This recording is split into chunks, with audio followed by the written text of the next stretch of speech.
Hiya, it's Maya, back with another Silly Girl injection. And apparently it's Mother's Day, so all the mothers out there, happy Mother's Day. No lie, Mother's Day is kind of weird for me, you know?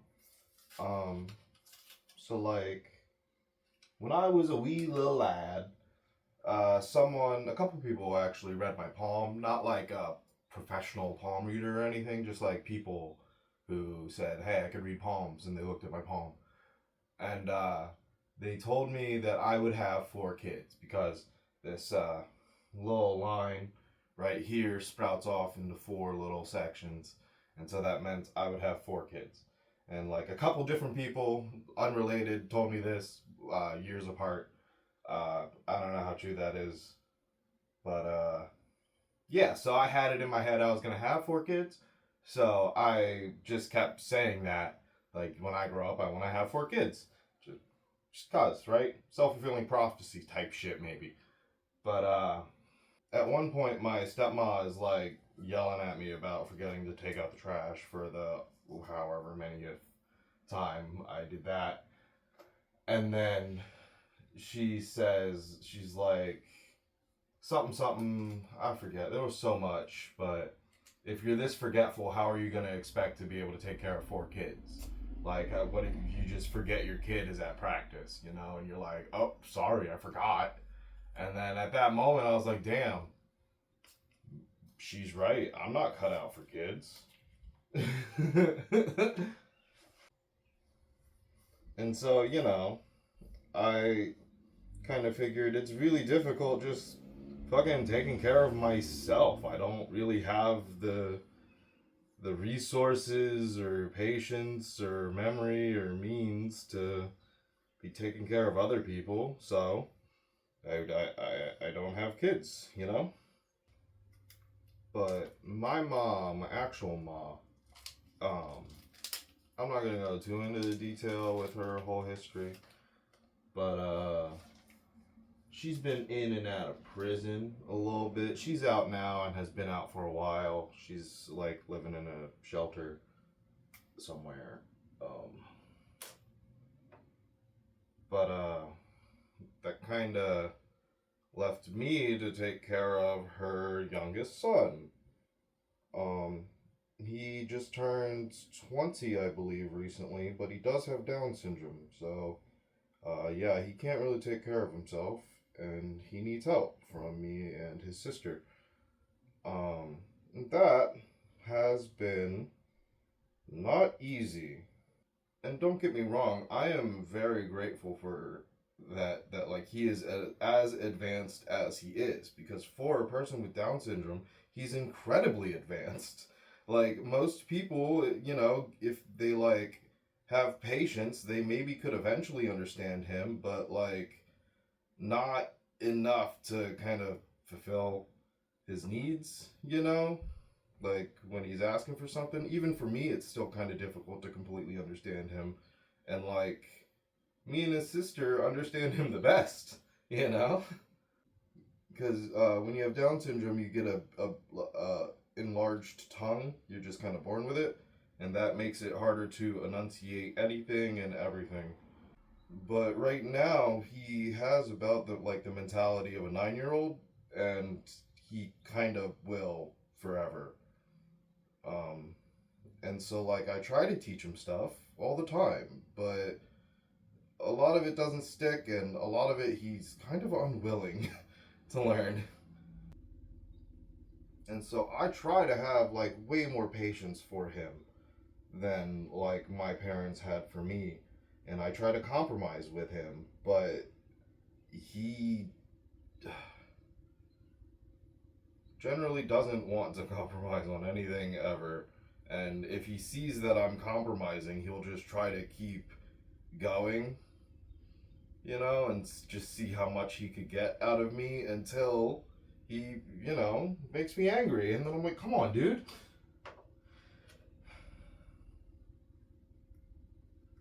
Because, kids, they have to, like, find out, they have to, like, test the boundaries. But since he will always have the mentality of a 9-year old, he's always in that phase of trying to find out what he can get away with and test boundaries. Always. And like I said, Ma was kind of in and out of prison for a while, so like, oh shit, that's gonna stay there for now.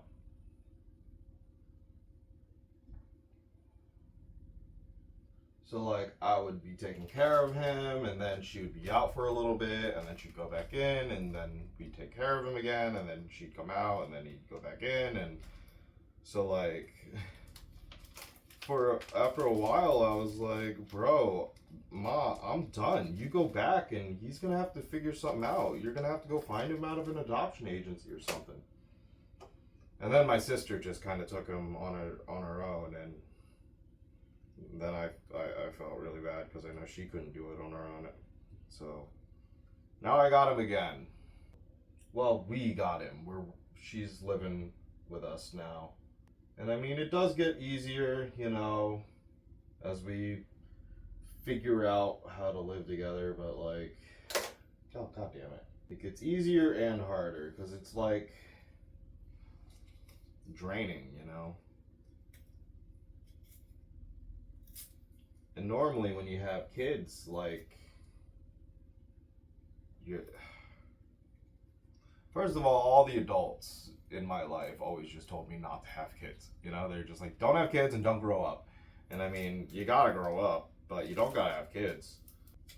And then the people, when I do say I don't want kids, and I say for this, that, and a third, and they're like, oh, well, it's worth it for this, that, and a third. And let's discuss this, that, and a third real quick.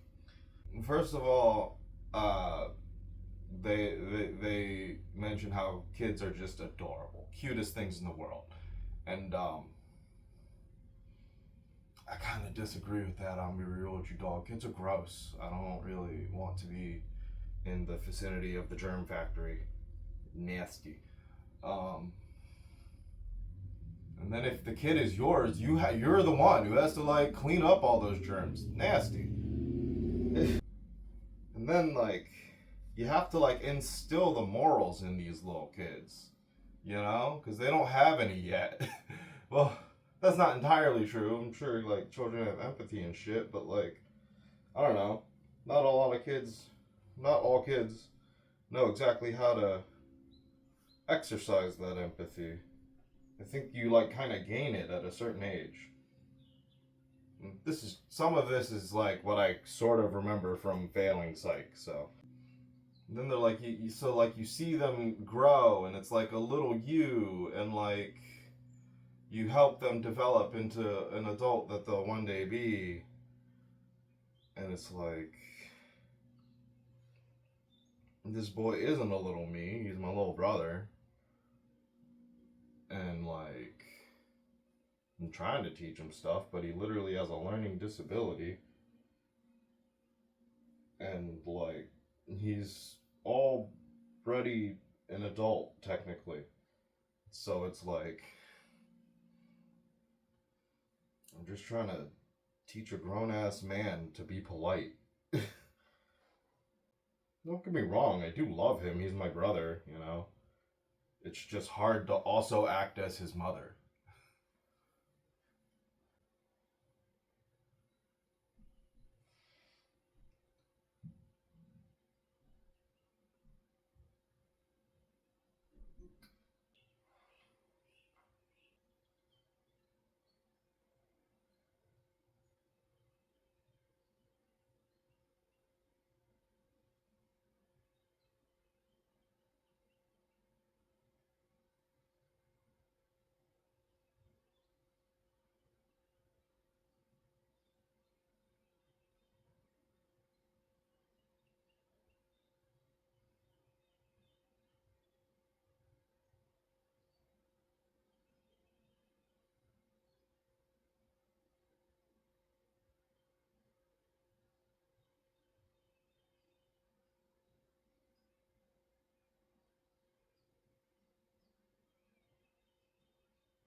Okay, bye.